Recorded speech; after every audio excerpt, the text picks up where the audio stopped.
Welcome to the Luther Burbank Center of the Arts Let's Be Creative series. My name is Eileen, and today we're going to do some printmaking using our own homemade stamps. For today's project, you're going to need some materials. First, you'll need some kind of carving block. This one is called Speedy Cut by Speedball. They also make one called Speedy Carve. Different companies make these also, and you can get them online or at your local art store. If you don't have either of those, little pink erasers work really well for small stamps. You're going to need a linoleum cutter. You can find these at your local art store online. They come with extra blades. Sometimes they look like this. Or if you don't have those, you can get an X-Acto knife. You're going to need a pencil. You're going to need some ink pads. If you don't have ink pads, Watersoluble Markers work really well. And you'll also need some paper. So for our stamp making project today, I've decided to make my friend a birthday card. And I'd like to have multiple designs. So I decided to cut my big block into 2 pieces. And I'm going to trim the edges of the eraser so it's a square using an X-Acto knife. You have to be careful because it's very sharp. There you go. That way when you press down to it, it's even. Once you've decided what design you'd like to make your stamp, you can either sketch it out on a piece of paper or draw it directly on the block. If you're doing lettering, you want to sketch it out because it needs to be in reverse. So you can lay your sketch down, and I used a number 2 pencil. Lay your sketch down on the block and I'm going to use this tool to just rub the graphite off onto the block.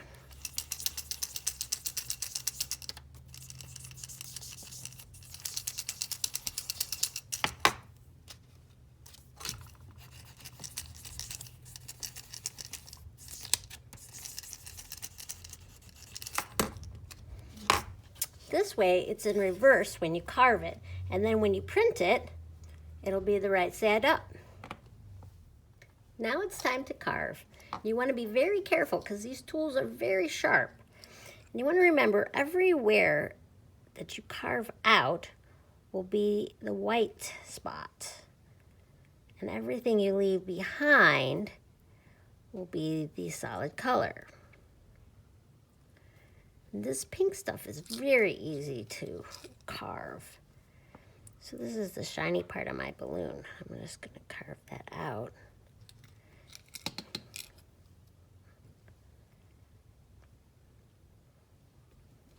All right, see how easy that is. Once you've got your design all carved out, I like to do a little test print. Make sure all the little shavings are out of there.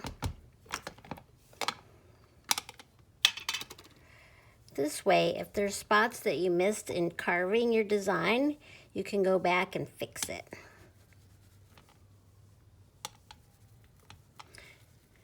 Sometimes it takes a little bit to ink up the stamp.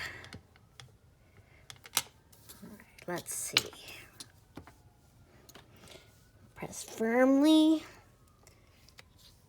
All right, not bad. I think I'd like to clean it up a little bit on these edges, and I'll just carve more out of there. You can get this off with a wet paper towel if you want to change colors or you don't want inky hands.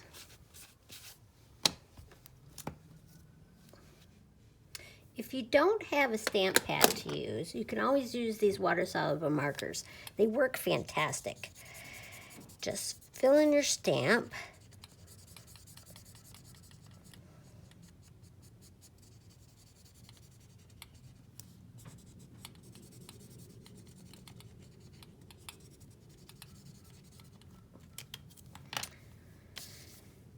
Press firmly.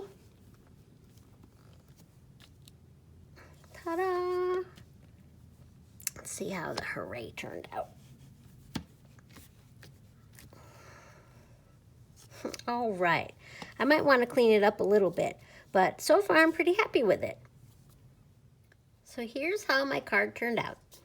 I thought, oh, it was so much fun using this little eraser. What if I used a pencil eraser to make some confetti? It works really well.